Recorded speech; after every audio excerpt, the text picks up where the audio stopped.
I'll be back later, honey. Okay.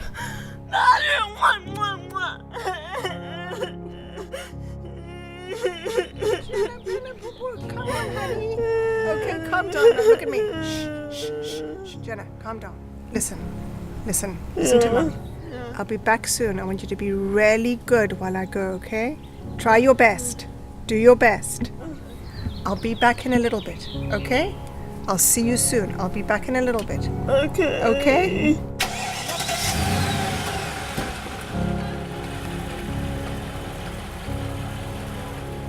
At age 14 physically and mentally 4, Jenna is my daughter, and I'm forever umbilically tied to her. No one will care about her as much as I will. And one day I will be gone, and she will live on. So what's it like after 14 years of having to deal with your daughter on a daily basis, on an hourly basis? It's got to be tremendously stressful. How can I help? I don't know how you can help me. I don't know if anybody can help me, quite honestly. I understand that you have a daughter with special needs. Is that kind of the baseline of your stress? Are there other things, or is it basically her? She's 14 going on 4, and she is completely all-consuming, and I just have to manage her. And I feel kind of desperate at this stage of 14 years of doing this, that I've just kind of like run my race. I've run my race. I just feel like I'm hitting my head up against a wall, and the whole process is exhausting me, and I just don't know how to deal with it anymore. That's it in a nutshell. So why right now has it become so difficult? See, that's really the bottom line. After 14 years of doing this, I'm done with it. And when I say I can't do it anymore, I know I have to do it. I don't have a choice. I don't have the choice. I have to get up tomorrow, and I have to get her dressed. For the 100 millionth time of my life, getting her dressed, I have to. And I'm going to be continuing to do this. For how long? At least until she's 18. And I hate myself and I feel guilty about the fact that I don't want to do it for another single day, and yet she is my daughter. And nobody in this world loves her more than I do. And at the same time, I hate her because I've got to get up tomorrow and dress her and clean her and feed her and brush her hair and bath her and brush her teeth and clean up after her and take care of her and make sure all her needs are met. So from now on, what are you going to do to alleviate some of this stress? See, there lies the rub.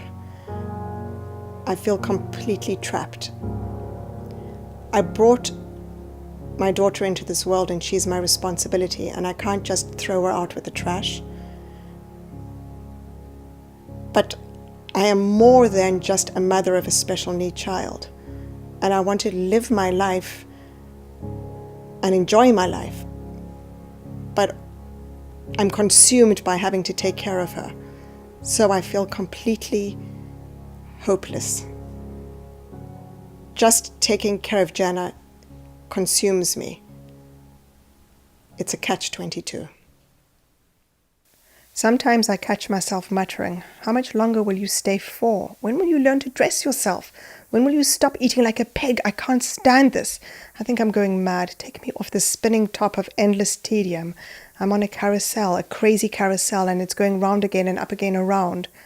Somebody help me? Look at me, talking to myself. I am going crazy." Okay. Go, Mom! Oh, should be alright. That's okay. It's okay. Mommy, after your lesson, my mom. Oh, give me some sunglasses. I had the VC. All right, you're going upstairs. You can have fun, Teach. Go, Teach, go. Woo! Can you go, please? Jenna? Can I Jenna, go upstairs. Okay. Bye, Mom. See you in 3 minutes. Okay, up, go. I'm going up right now. I know her so well, better than anyone.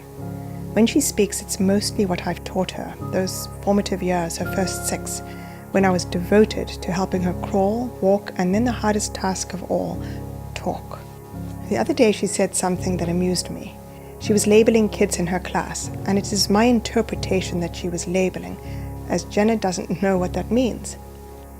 Jeff has cerebral palsy, and so does Sally. And Robin has Downs, she says in a childlike intonation. Oh, I say. And what do you have?